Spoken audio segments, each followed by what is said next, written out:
Pada abad ke-16, di tanah Jawa ada sekelumit kisah yang tak sekedar diceritakan, tetapi juga diyakini. Sebuah kisah yang hidup melewati waktu, menghubungkan dunia manusia dengan dunia yang tak terlihat. Malam itu, angin Parangkusumo berhembus pelan. Pasir terasa dingin, dan gelombang laut selatan memantulkan cahaya bulan yang perlahan memudar. Di tempat inilah, seorang pria bernama Danang Sutawijaya yang kelak akan dikenal sebagai pendiri Mataram baru dengan gelar agung, Panembahan Senopati Ing Alaga Sayidin Panatagama, melangkah sendirian menuju samudra. Ia datang dengan satu tujuan, mencari kekuatan yang tak pernah dimiliki raja-raja manapun dalam sejarah Jawa. Namun, yang menantinya di balik gelombang malam itu bukan sekedar kekuasaan, melainkan sesuatu yang mampu mengubah takdir sebuah kerajaan. Sebelum menjadi raja, Senopati hanyalah putra dari Ki Ageng Pemanahan, cucu Ki Ageng Enis, dan cicit Ki Ageng Sela, seorang tokoh legendaris yang dipercaya sebagai keturunan Brawijaya V, raja terakhir Majapahit. Dari garis darahnya mengalir warisan kepemimpinan, kecerdasan, keberanian, dan ambisi. Ambisi yang bukan sekedar nafsu berkuasa, melainkan cita-cita untuk berdirinya sebuah negara berdaulat terbesar di tanah Jawa. Namun pada masa itu, kekuasaan tidak hanya ditentukan berdasarkan ambisi semata, tidak juga pasukan, senjata, atau kekuatan politik. Ada hal lain yang diyakini membentuk takdir seorang raja. Mereka menyebutnya kekuatan alam. Dan kesanalah tujuan Senopati. Ia tidak datang demi kepentingan pribadi, harta, pangkat, atau kemuliaan duniawi. Ia pergi untuk satu hal, restu.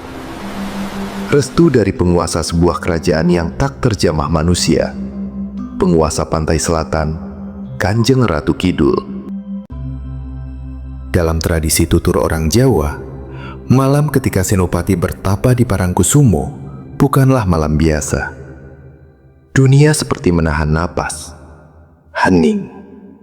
Tak ada suara burung, bahkan desir angin. Seolah seluruh alam sedang menunggu sesuatu. Senopati duduk bersila di atas pasir yang dingin. Matanya terpejam, napasnya tenggelam dalam keheningan tapa yang dalam. Perlahan, gelombang laut selatan mengamuk. Air naik turun seperti sedang resah. Pasir bergetar halus, seolah bumi menggeliat dari bawah kaki manusia. Hingga kemudian, hembusan angin hangat menyentuh wajah Senopati. Hangat yang tidak berasal dari dunia ini.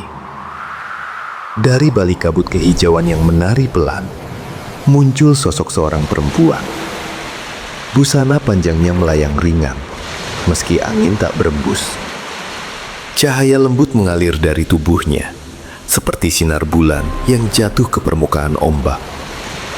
Kulitnya bening seperti pualam, dan matanya menyimpan kedalaman samudra yang tak terukur manusia. Dialah sang penguasa pantai selatan. Angger Senopati, bangkitlah. Tapamu mengguncang dasar samudra. Maaf Kanjeng Ratu, saya tak bermaksud mengusik kediaman sang samudra. Tapa ini hanyalah ikhtiar seorang manusia yang mencari jalan bagi bangsanya. Justru karena itulah aku memanggilmu. Tapamu adalah suara tekad yang menggema hingga ke istanaku. Kau datang dengan tujuan besar, Senopati. Tujuan itu bukan milik saya semata, Kanjeng Ratu. Saya hanya berharap jalan agar Mataram dapat berdiri kuat dan berdaulat atas nasibnya, tidak berada di bawah siapapun kecuali Yang Maha Kuasa. Ya, aku tahu. Kau berbeda dari mereka yang datang memohon kekuasaan. Ambisimu bukan untuk diri sendiri, melainkan bangsamu dan generasi yang bahkan belum lahir.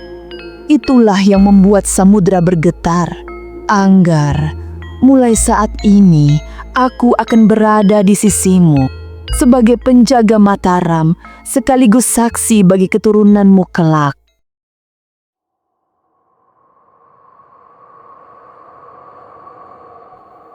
Ini bukan sekadar mitos.